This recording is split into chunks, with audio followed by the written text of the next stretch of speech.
안녕하세요. 매일 새로운 사연을 전하는 읽어주는 사연 라디오입니다. 구독과 좋아요, 많은 공유 부탁드립니다.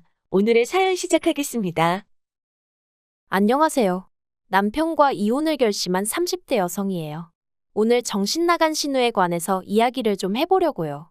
시댁 식구들이 어떻건 간에 남편하고만 잘 살면 되는 줄 알았더니 그것도 답이 아니라는 걸 뼈저리게 배웠습니다. 특히 남편에겐 저보다 한 살 어린 여동생, 그러니까 신우가 있는데 이 신우가 진짜 개망나니가 따로 없네요. 진짜 남편 여동생이니 그나마 인간 대접해주고 대면하고 살았지. 남이었으면 상종도 안 했을 텐데요. 일단 남편하고는 원래부터 알고 지내다가 결혼하기 몇 년 전 관계가 급속도로 진전이 되었어요. 제가 당시 이직 후 새 직장에 적응하면서 여러 가지로 마음고생을 하던 시기였는데 그때 남편이 저에게 이런저런 도움을 많이 주었거든요. 그리고 돌이켜 생각해보니 그때부터 남편이 아는 오빠가 아닌 남자로 보였던 것 같아요. 게다가 남편도 저에게 호감이 있었는지 말로는 격려 차원이라고 했지만 이런저런 이유로 매번 저를 불러냈고 그렇게 자연스럽게 연인 사이가 되었습니다. 그리고 3년의 연애 끝에 결혼까지 하게 되었고요. 하지만 결혼할 때 아예 잡음이 없었던 건 아니에요. 알고 보니 시부모님께는 남편조차 모르고 있던 빚이 있었고 그렇다 보니 재정적인 면에선 어떠한 도움도 기대할 수 없는 상황이었죠. 반면에 친정에서는 제가 맞이이기도 하고 개혼이다 보니 해주시겠다는 것도 많았고 그만큼 남편 쪽에 바라시는 것도 많으셨거든요. 그래서 처음 친정의 시댁 상황을 털어놓았을 땐 솔직히 친정부모님이 많이 답답해 하셨어요. 이 결혼 꼭 해야겠냐 하시며 결혼이란 게 사랑만으로 되는 게 아니라며 저더러 다른 사람들이 다 야가 빠져서 이런저런 계산을 하고 결혼을 하는 게 아니라는 말씀도 해주셨고요. 하지만 그때 전 눈에 콩깍지가 씌어도 단단히 씌어 있었고 원래 사람이 하지 말라면 더 하고 싶어지잖아요. 정말이지 도저히 남편과 헤어질 자신이 없었습니다. 그리고 남편이란 사람 하나만 두고 말하자면 적어도 그때 당시엔 저에겐 좋은 사람이었거든요. 그래서 제가 정말 열심히 친정부모님을 설득했어요. 돈은 살면서 착실히 모아가면 되지 않겠냐고, 능력도 있고 인성도 좋은 사람이라고. 그리고 남편도 남편대로 저희 친정부모님께 앞으로 자기의 인생계획서를 써서 드리기도 하고 친정아버지랑 따로 남자 대 남자로 면담도 하고 나름대로 노력을 하더라고요. 그리고 이런 저희들에게 결국 자식이기는 부모 없다는 말처럼 친정부모님이 두 손 두 발 다 들어주셨죠. 친정에서 결혼식 비용도 다 대주셨고 집 구하는데 1억이란 목돈도 해주셨어요. 거기에 제가 모아둔 돈도 따로 있었고요. 반면에 남편이 해온 건 자기가 모아둔 4천만 원과 할부가 남아있던 6년 된 자동차 한 대가 전부였죠. 그래서 남편과 상의 끝에 허례허식은 생략하자 했어요. 제가 비록 사랑에 눈이 멀었다곤 해도 해주는 거 없는 시댁의 친정부모님 주머니 털어 이것저것 채워 넣을 만큼 속이 없진 않았거든요. 그런데 막상식을 올리고 나니까 어머님이 한 말씀 하시더라고요. 남들은 자식 키워 장가 보낼 때 고생했다고 가방 받고 돈 받고 심지어 당신 아는 집은 사돈 내서 차도 바꿔주더라는데 저희는 어째서 예단도 하나 안 보낼 수가 있느냐고요. 황당했죠. 그래도 다행히 남편이 먼저 나서서는 내가 해간 게 없는데 뭘 바라냐고 어머님한테 무안을 주대요. 그래서 저도 더는 그냥 말을 안 하긴 했는데 사실 결혼 전에는 제가 어머님 아버님 뵐 일이 몇 번이나 있었겠어요. 처음에 시댁에 인사드리러 갔을 때 한 번, 그리고 상견례 자리에서 한 번이 전부였거든요. 그리고 그땐 시부모님 두 분 다 워낙 말수가 없으시기도 했고 저도 저대로 긴장을 많이 했던 탓에 솔직히 어떤 분들인지 파악하기가 쉽지 않았죠. 그런데 막상 식을 올리고 나서야 좀 뻔뻔하시단 생각이 들대요. 한편 저희가 결혼하고 몇 달 지나지 않아 어머님 생신이었는데 신우가 자기 애인이라며 남자를 한 명 데리고 왔어요. 그리고 제가 보니 남자가 인물은 없어도 사람이 서글서글한 게 성격도 좋아 보이고 무엇보다 신우한테 무척이나 잘하더라고요. 뭐 두세 시간의 짧은 시간이었지만 행동 하나하나에 배려가 있었달까요? 그리고 이튿날 신우가 저에게 연락을 해와서는 어제 자기 남자친구가 어땠냐고 묻길래 느낀 그대로 얘기를 해줬네요. 참고로 이때는 저랑 신우의 사이가 그럭저럭 좋은 편이었습니다. 신우랑 제가 나이가 1살 차이가 나고 제가 엄연히 윗사람이긴 했지만 개월수로는 반년도 안 되는데 새언니 소리가 안 나온다고 징징거려서 제가 어른들 계실 때는 조심하고 아닐 때는 편할 대로 하라고 했더니 신우 말로는 제 성격이 너무 좋아 보여서 친하게 지내고 싶었다나요? 아무튼 저도 신우랑 날 세워서 좋을 게 뭐가 있겠나 싶어서 그럭저럭 우호적인 관계를 유지하고 있었죠. 하지만 신우가 저니까 하는 말이라면서 솔직히 결혼하기엔 너무 좋은 조건인데 얼굴만 보고 있으면 기분이 나쁘다는 거예요. 그래서 제가 그게 무슨 소리냐니까 남자 얼굴이 너무 못생겨서 가끔은 화도 난다나요? 황당했죠. 결혼 이야기가 오가는 상대의 외모를 그런 식으로 평가한다는 게. 듣다 못한 제가 신우더러 그러면 안 사랑하는 거 아니냐고 물었습니다. 사랑하지도 않는 사람하고 결혼을 왜 하려고 하냐고. 차라리 헤어지라고 했죠. 그랬더니 그렇게는 못한대요. 돈도 잘 벌고 자기 ATM이라나 뭐라나. 너무 충격적이었어요. 하지만 그렇다고 제가 신우한테 이러쿵저러쿵 말하기도 그렇고 그래서 사람들이 결혼할 때 사랑만 가지고는 안 된다고 하지만 그래도 사랑이 있어야 살 수 있는 것 같다고 애둘러 한마디 했거든요. 그런데 신우가 그냥 피식 콧방귀만 뀌고 말대요. 그리고 결국 그 둘은 그해 결혼을 했습니다. 남들이 부러워할 만한 결혼식이었고 남자 쪽에서 비용도 다 냈다고 들었어요. 그리고 결혼식장에서 화장실에 갔다가 우연히 어머님 지인분들이 저희 어머님은 제주도 좋다며 아들, 딸 다 돈 한 푼 안 들이고 결혼시키는 거 보면 대단하다고 말씀하시는 걸 듣게 되었는데 기분이 썩 좋지는 않대요. 그런데 문제는 신우가 결혼 후에도 정신을 차리지 못하더라고요.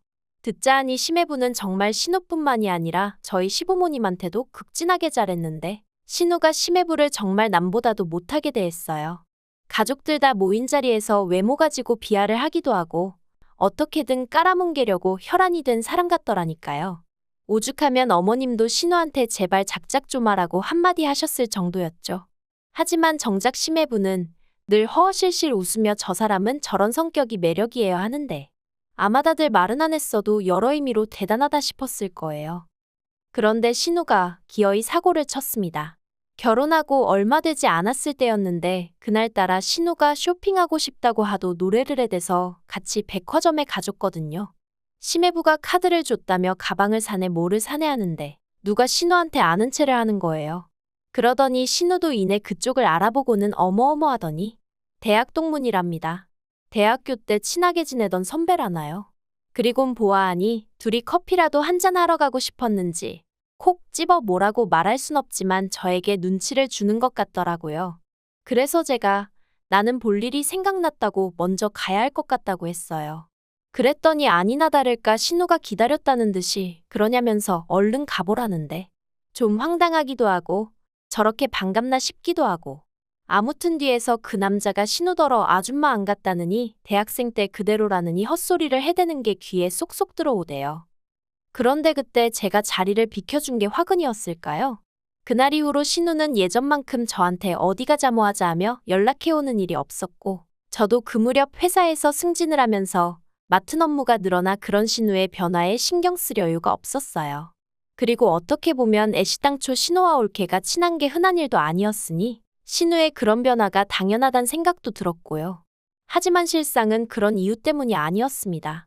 알고 보니 신우가 계속해서 그 선배와 만남을 갖고 있었고 그래서 제가 굳이 필요치 않았던 거였죠. 신우의 위험한 불장난은 무려 1년 동안 계속되고 있었습니다. 그리고 제가 그 사실을 알게 된 건 정말 우연이었어요. 무슨 바람이 불었던 건지 그날따라 괜히 음식이 하고 싶어서는 아침부터 이것저것 뭘 많이 만들었거든요. 그런데 뭐에 홀린 듯이 음식을 하고 나서 보니까 저랑 남편 둘이 먹기엔 양이 너무 많더라고요. 그래서 어차피 시댁이나 신우네나 저희 집에서 그다지 멀지 않으니 조금씩 가져다 줘야겠다 싶었죠. 그리고 먼저 시댁에 전화를 거니 당연히 어머님 아버님은 좋다 하시대요. 하지만 신우는 전화를 몇 번을 했는데도 통 받지를 않는 거예요. 이미 가지고는 나왔는데. 그래서 그냥 현관 앞에 두고 가면 가지고 들어가겠지 싶어 신우네로 향했습니다. 이내 신우네 도착을 했는데 현관이 조금 열려 있더라고요.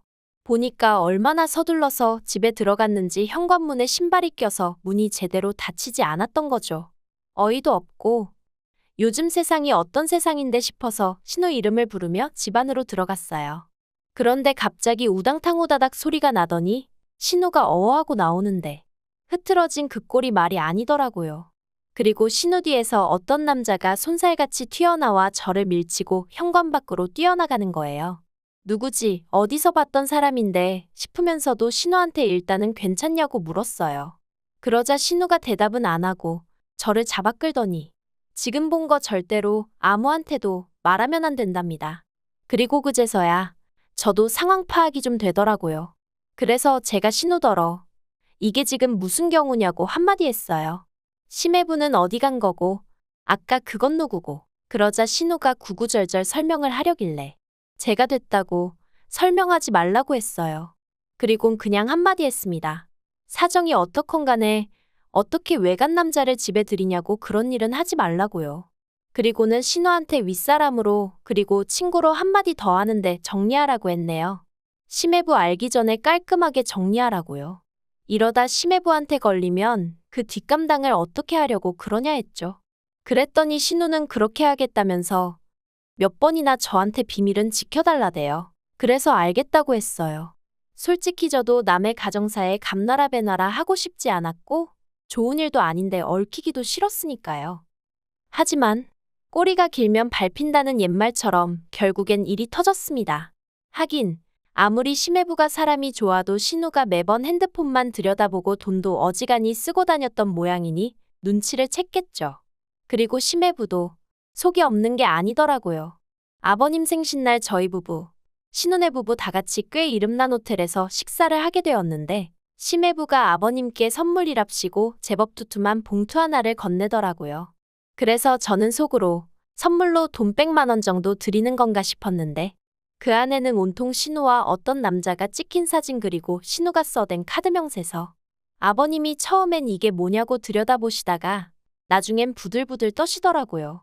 그리고 그 옆에서 신우는 심해부더러 이게 뭐하는 짓이냐고 미쳤냐고 소리를 지르고 그런데 심해부가 정말 눈도 깜빡 안 하더니 이혼하자 하대요. 너랑 그놈 다 고소할 거니까 합의금 잘 마련해두라면서 말이죠. 말 그대로 집안이 쑥대밭이 되었습니다. 어머님은 머리를 싸매고 드러누우셨고 아버님은 꼴도 보기 싫다며 네 알아서 하라고 아주 신우를 내치다시피 하셨어요. 그러자 신우가 정신이 나가버린 건지 헛소리를 하대요. 자기가 이렇게 된 건 제 탓이기도 하다고요. 그래서 제가 그게 왜 내 탓이냐니까 그날 처음 그 남자랑 마주쳤을 때 제가 일부러 자리를 만들어주지 않았냐입니다.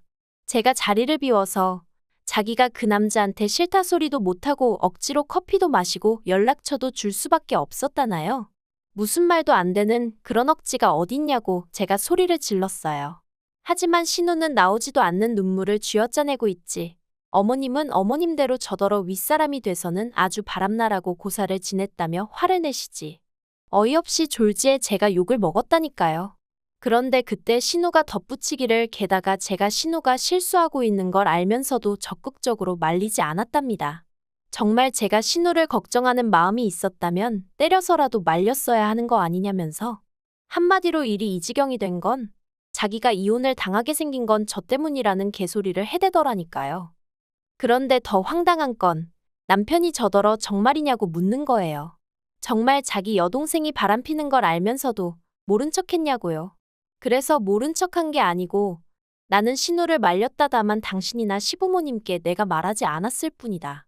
왜 말을 안 했냐길래 아무리 가족이라고 해도 신우의 흠이고 신우의 가정사인데 내가 막말로 뭐라고 나서냐? 신우도 성인인데 알아서 정리를 해야 하는 거 아니냐고. 난 그래도 알아들을 만큼 얘기했고 까놓고 할 만큼 했다 했어요. 하지만 남편은 며칠 동안 저를 본체만체 하더니 결국 한다는 말이 신우 말도 틀린 게 없다면서 앞으로 심해부가 고소하고 정말 위자료라도 물어주게 되면 우리가 절반은 내줘야겠다대요. 어이가 없어서 제가 남편더러 그따위 계산법이 어딨냐고 소리를 질렀습니다.